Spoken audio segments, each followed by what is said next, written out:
Hi hello नमस्कार, मी ज्योती. माझ्या YouTube चॅनलवर तुमचं स्वागत आहे. कशा आहात तुम्ही? आय होप तुम्ही मस्त असाल. श्री स्वामी समर्थ. तर आहे ना, मला आहे ना आज आहे ना बटाट्यात पराठा बनायचा होता. बटाटा तर आहे ना, मी आहे ना आता आहे ना बटाट्याचं भाजी करून घेते. तर बटाटे वगैरे सोलून घेते पहिल्यांदा. तर पाहू शकता तुम्ही, मी बटाटे उकळून घेतलेले आहेत हे. तर आहे ना, तर मी पहिला बटाटा सोलून घेते.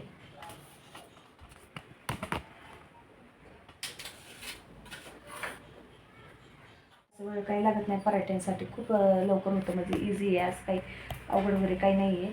तर पाहू शकता तुम्ही. तर मी बटाटा सोलून घेते आता.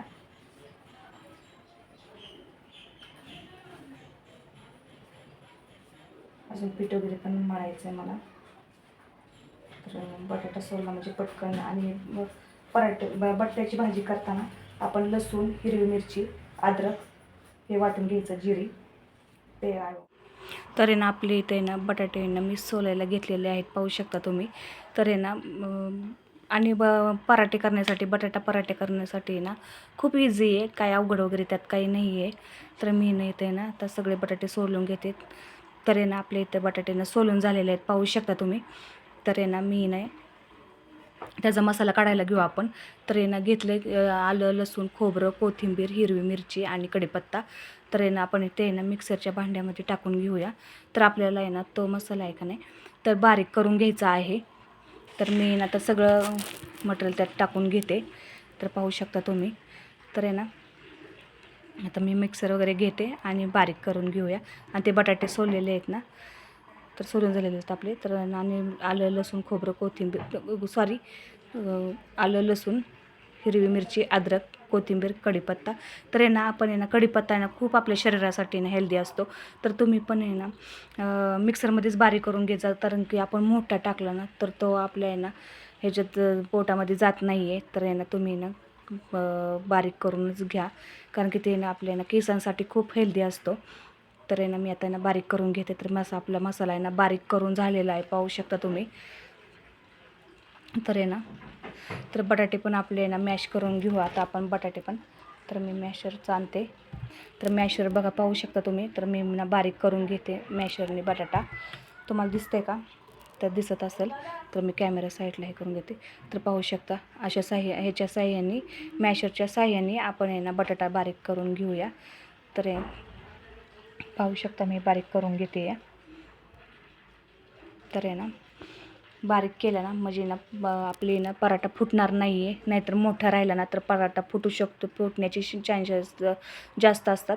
त्याच्यामुळे ना तुम्ही बारीकच करून घ्या, कारण की पूर्ण बारीक करून घ्या बटाटा. अजिबात मोठं ठेवू नका, नाहीतर आपला पराठा फुटणार. तर आहे ना, मी बारीक करून घेतलेलं आहे, पाहू शकता तुम्ही पूर्ण. तर आपल्या इथं बारीक करून झालेलं आहे. तर आहे ना, मी आता आहे ना कढई घेतलेली आहे. तर गॅस चालू करते. तर मी तेलात आपल्याला आहे ना गॅस कढई तापलेली आहे आपली. तर आपण तेल टाकून घेऊया. तर माझ्या लक्षातच नव्हतं, किटली मी शोधत बसले. तर आहे ना, मला तेलाचं लवकर काही सापडलंच नाही. तर मी वाटीमध्ये काढून ठेवलं. तर मला तेलाची किटली घासायची, म्हणून आपण तेल ओतून घेतलेलं आहे, पाहू शकता तुम्ही. तर आहे ना, आपण आहे ना तेल गरम झालं ना तर आपण त्यात आहे ना जिरे मोहरी टाकून घेऊया. तर आपलं आहे ना तेल तापलेलं आहे, पाहू शकता तुम्ही. तर मी इथं ना मोहरी टाकून घेते पहिल्यांदा, नंतर ना जिरं टाकते, पाहू शकता तुम्ही. तर जिरं वगैरे टाकलेलं आहे आपण. तर जिरं आणि तो जो मसाला बारीक केला होता ना आपण, तर तो आहे ना बारीक करून घेऊया, कढईमध्ये टाकून घेऊया. सॉरी, मी कांदा विसरले होते. तर मी कांदा कट केला. आता कांदा आहे ना लाल परतून घेऊया आपण पहिल्यांदा,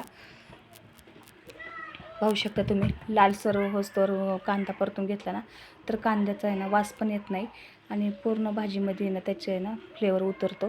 त्यासाठी आपण लाल लाल होस्तोपर्यंत कांदा परतून घ्यायचा. तर पाहू शकता, लाल होस्तोवर मी आता परतून घेते. तर मी एकदा हलवून घेते कांदा. तर आहे ना, पाहू शकता तुम्ही, आपल्या लालसर कांदा वगैरे होत आलेला आहे. ब्राऊन कलरचा होस्तोपर्यंत परतून घेऊया आपण. तर मी ना चांगला परतून घेणार आहे, कारण की ना कांदा चांगला परतला तर त्याची टेस्ट पण छान येईल आपल्याला बटाटा पराठ्याची. तर पाहू शकता तुम्ही. तर आपला आहे ना इथं आहे ना कांदा परतून झालेला आहे.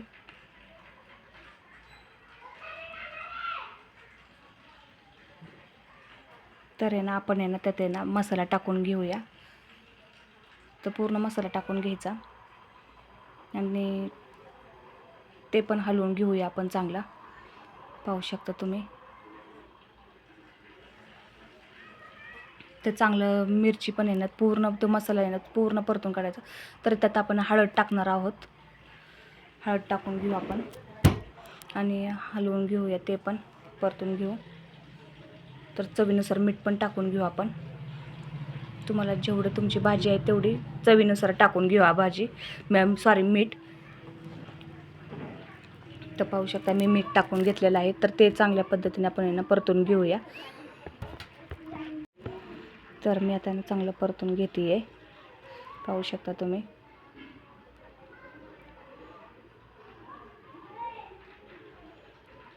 तर आहे ना मॅश केलेला बटाटा त्यात आपण टाकून घेऊया. तर तो पहिला मोकळा करून घेऊ बटाटा, त्यात टाकून घेऊ आणि पूर्ण टाकायचा तो बटाटा. बघू शकता तुम्ही. आणि आता चांगला परतून घेऊया आपण. 4-5 मिनटं तरी ना आपलं 5-6 मिनटं तरी ना परतून घ्यायचं. कारण की आपण आहे ना पराठ्यामध्ये भरताना आहे ना आपण आहे ना ते ना पोळीच लाटणार आहे, त्याचे पराठाच लाटणार आहे. त्याच्यामुळे आहे ना तो त्यात पण हे होणार आहे. तर 7 ते 8 मिनटं ठीक आहे परतण्यासाठी. तर चांगला परतून घेऊया आपण बटाटा. पाहू शकता कमी तेल पडले, पूर्ण कोरडं कोरडं वाटत होतं. तर मी ना पुन्हा तेल थोडंसं टाकलेलं आहे आणि चांगलं परतून घेऊया आपण.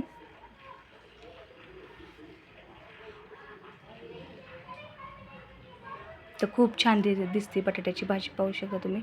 तर आहे ना तर आहे ना मी ना कोथिंबीर विसरले होते. तर मी ना आता कोथिंबीर पण टाकून घेते. कोथिंबीर टाकल्याने ना भाजी दिसायला पण खूप सुंदर दिसते आणि पराठ्यामध्ये त्याची टेस्ट पण खूप छान लागते. तर आपण त्यात कोथिंबीर वगैरे टाकून घेतलेली आहे. तर आणि चांगलं मिक्स करून घेऊया आपण. मिक्स केलं म्हणजे तर आपल्याला आहे ना फायनली आहे ना आता म्हणजे आपली फायनली इथं बटाट्याची भाजी तयार झालेली आहे. तर आपण आहे ना 1-2 मिनटं ठेवूया आणि नंतर ना गॅस बंद करून टाकूया. तर पाहू शकता तुम्ही किती सुंदर, खूप छान वास येतो या. मला तर खूप आवडली भाजी. तर बघा रेडी झालेली आहे आपली भाजी. तर आहे ना आपण आहे ना भाजी थंड करून घेऊया आणि नंतर ना पराठे लाटायला घेऊ. तर मी आता ना पराठे लाटायला घेतलेले आहे. तर आहे ना वाटीसारखं करायचं मग कणकेचा गोळा आणि त्यात ते ना जे आपण बनवलं होतं ना बटाट्याची भाजी, तर त्या कणकीमध्ये भरून घ्यायची आहे भाजी. पाहू शकता तुम्ही गोल गोल फिरून दाबून भरून घ्यायची चांगली. मी जशी करते तसं पहा तुम्ही. काही सोपं आहे, अवघड काहीच नाही ह्याच्यात. खूप आणि पराठा आहे ना इतका छान होतो ना, खूप सुंदर होतो. तर तुम्ही एकदा नक्की ट्राय करून बघा. तर बघा मी ना पिठात आता जो गोळा केला होता भरून घेतलेला तो पिठामध्ये हे केला.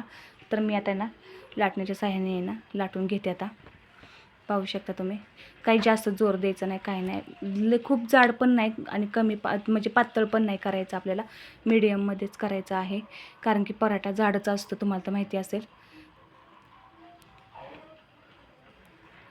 तर तुम्ही काय काय टाकता मला कमेंट करून नक्की सांगा. तुमची पण रेसिपी मी एकदा ट्राय करेल. तर मला कमेंट बॉक्समध्ये सांगा. तर पाहू शकता तुम्ही मी आता बेलण्याच्या साहाय्याने तो पूर्ण आता आपले पराठा झालेला आहे रेडी. बघू शकता तुम्ही. तर थोडीशी लाटून घेते एका साईडला जाड होतं. तर पाहू शकता झालेलं आहे आपले रेडी.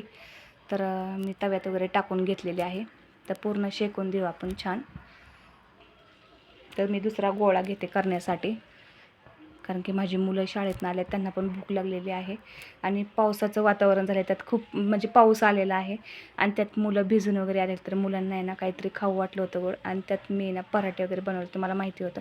तर तो आपण आहे ना माहिती होतं की मुलं काहीतरी खायला मागणार आहेत गरम गरम, त्यासाठी मी पराठा करायला घेतला होता. तर मुलं आले मम्मी देना मलाच करायला उशीर झाला. तर आपण त्याला ना पराठ्याला तेल वगैरे लावून घेऊ. बटर वगैरे टाकलं तरी चालतं किंवा तूप वगैरे लावलं तरी चालेल तुमच्याकडे. पण मी ना मुलांना तूप पण आवडत नाही, तर मी ना तेलच लावणार आहे. तर आपण चांगलं लालसर होतोपर्यंत आहे ना पराठा चांगला भाजून घेऊया. तर मी दुसरा पराठा हे करून घेते. अजून भरायचं राहिला होता माझा, तर तो भरून घेते आणि लाटायला घेते लगेच मी. पाहू शकता मी कशी भरते ते. आणि तो गोळा झाला की पिठामध्ये बुडवायचा आणि पुन्हा लाटायला घ्यायचा. तर पाहू शकता आपला पराठा रेडी झालेला आहे. खूप सुंदर दिसतोय बघा, लालसर इतका छान दिसतोय ना. आणि मुलाला विचारलं तर मुलगा म्हटला की खूप सुंदर झाला आहे मम्मी, तर त्याला पण आवडला. तर बघू शकता तुम्ही, झालेलं आहे रेडी. किती छान दिसतोय ना, बघा तुम्हीच किती खूप सुंदर दिसतोय. तर इथं बघा मी आता ताटामध्ये दिलेला आहे मुलाला. मुलगा तर म्हटला मम्मी मला खूप आवडलेला आहे. तर आहे ना, पाहूनच मुलाच्या तोंडाला पाणी सुटलं. तर आहे ना, मग मी आता झालं माझं रेडी करून झालेलं आहे. तर आम्ही आता जेवण करायला बसणार आहे. तर पाहू शकता तुम्ही, तर माझं इथं सगळे करून झालेले आहेत पराठे. तर इथं आपले पराठे करून झालेले आहेत. तर तुम्हाला आवडले असेल तर मला नक्की कमेंट करून सांगा, शेअर करा. तर आहे ना, फायनली ना तुमची पण रेसिपी मला पाठवून द्या. तर चला मग आम्ही जेवण करायला बसतो. तर इथं आम्ही ना मी ना जेवण वगैरे करायला बसलो होतो. तर मी इथं दही घेतलं आहे, पराठा घेतला आहे आणि आता आम्ही जेवण करणार आहे. तुम्ही पण या जेवायला. तर मला कमेंट करून नक्की सांगा की तुम्हाला पराठ्याची रेसिपी आवडली का. तर शेअर, कमेंट, सबस्क्राईब करून घ्या. बेल आयकॉनवर क्लिक पण करा, जेणेकरून माझे नवीन व्हिडिओ टाकले तुमच्यापर्यंत पोहोचतील.